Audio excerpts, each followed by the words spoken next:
जय काल भैरव की आप सभी का स्वागत है हमारे आस्था में विश्वास यूट्यूब चैनल पर। आज हम आपको कालाष्टमी व्रत कथा सुनाएंगे एवं विधि सामग्री बताएंगे। हर साल काल भैरव की जयंती मनाई जाती है। कालाष्टमी अर्थात हर साल काल भैरव की जयंती मनाई जाती है। इससे कालाष्टमी के नाम से भी जानते हैं। इस दिन भगवान शिव के रौद्र रूप काल भैरव की उत्पत्ति हुई थी। बाबा महाकाल को कई नामों से जाना जाता है, जिसमें से एक काल भैरव भी है। पौराणिक मान्यताओं के अनुसार कालाष्टमी के दिन भगवान भैरव की विधि विधान से पूजा अर्चना और व्रत करने से व्यक्ति भय मुक्त हो जाता है। इसके साथ ही उसके जीवन की परेशानियां धीरे धीरे दूर हो जाती है। कालाष्टमी के दिन पूजन करने वाले सभी व्यक्ति को, सभी भक्तों को भैरव बाबा की कथा का पाठ करना चाहिए। ऐसा करने से पूजा सफल मानी जाती है। भगवान शिव के रौद्र रूप को काल भैरव कहा जाता है। मान्यता यह है कि कालाष्टमी के दिन ही काल भैरव की उत्पत्ति हुई थी। कालाष्टमी के दिन पूजन के समय बाबा काल भैरव की कथा जरूर पढ़नी या सुननी चाहिए। कहा जाता है कि ऐसा करने से व्यक्ति को शुभ फलों की प्राप्ति होती है और सभी प्रकार के भय से मुक्ति मिलती है। काल भैरव की पूजा करने से तंत्र मंत्र या जादू टोने से जुड़ी बाधाएं भी दूर होती हैं। कालाष्टमी व्रत की पूजा सामग्री में कालाष्टमी के दिन भगवान काल भैरव को खिचड़ी, चावल, गुड़ आदि का भोग लगाया जाता है। कालाष्टमी व्रत के दिन सुबह जल्दी उठकर स्नान करें, घर और मंदिर को साफ करें, भगवान काल भैरव की मूर्ति या तस्वीर को स्थापित करें। मूर्ति पर गंगा जल, दूध, दही, शहद और घी से अभिषेक करें। मूर्ति को या तस्वीर को कुमकुम, रोली और चंदन से सजाएं। सरसों के तेल का दीपक जलाएं। भगवान काल भैरव को जलेबी, इमरती, पान आदि का भोग लगाएं। भगवान काल भैरव अष्टमी का पाठ करें और भैरव मंत्रों का जाप करें। भगवान काल भैरव की आरती करें और भगवान काल भैरव का 3 बार प्रदक्षिणा लगाएं। कालाष्टमी के दिन जरूरतमंदों को भोजन कराया जाता है और उन्हें वस्त्र या धन का दान किया जाता है। कालाष्टमी व्रत कथा। शिव पुराण की कथा के अनुसार एक बार ब्रह्मा जी सुमेरु पर्वत पर बैठकर ध्यान मग्न थे। तभी देवता उनके पास आए और हाथ जोड़कर नमस्कार किया।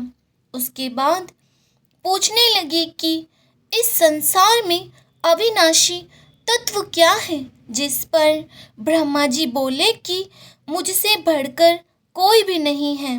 मुझसे ही संसार उत्पन्न हुआ है।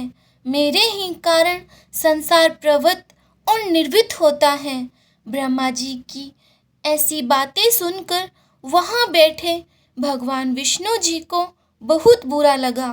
तब वह ब्रह्मा जी को समझाते हुए बोले कि आप इस प्रकार अपनी प्रशंसा ना करें, क्योंकि मेरी ही आज्ञा से आप सृष्टि के रचयिता हो।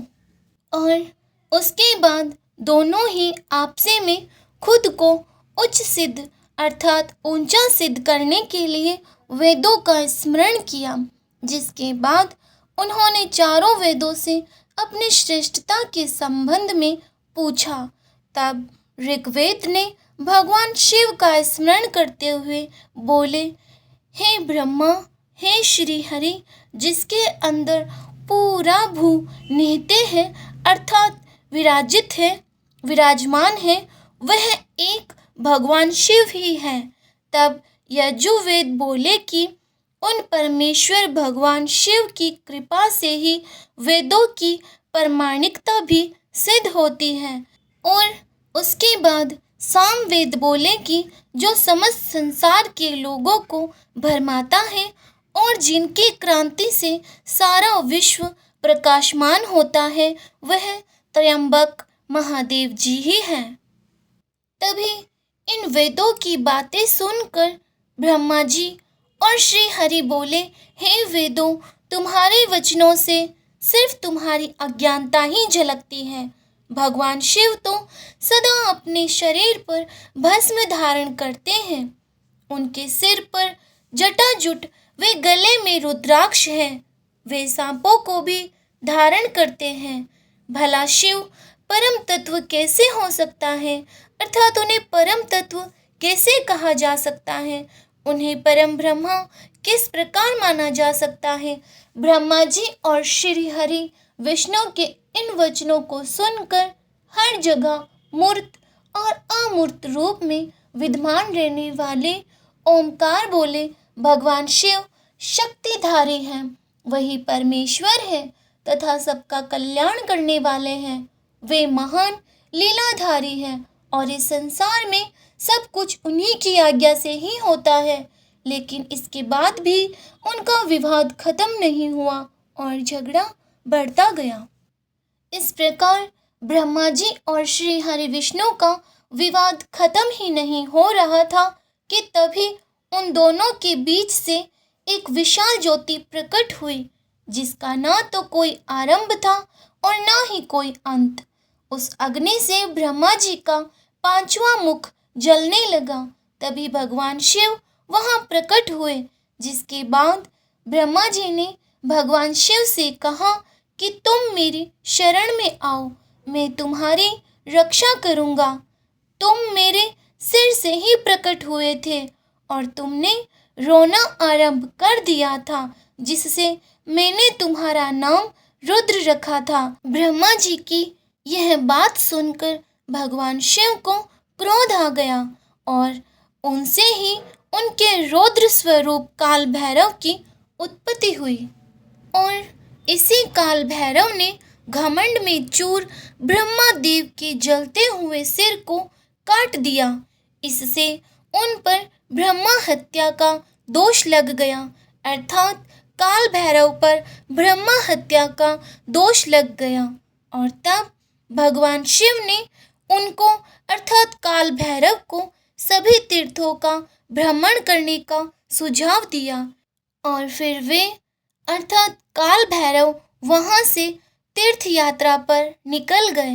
पृथ्वी पर सभी तीर्थों का भ्रमण करने के बाद काल भैरव शिव की नगरी काशी में पहुँचे और वहाँ पर वे ब्रह्मा हत्या के दोष से मुक्त हुए, अर्थात वहीं पर काल भैरव पे जो ब्रह्मा हत्या का दोष लगा था, वहीं ब्रह्मा हत्या के दोष से वे मुक्त हो गए। जय काल भैरव। आशा है आप सभी को यह कथा सुनकर अच्छा लगा होगा, तो कमेंट में जय काल भैरव जरूर लिखना और साथ ही चैनल को सब्सक्राइब करके बेल आइकन ऑल पे क्लिक करके वीडियो को लाइक शेयर जरूर कर देना।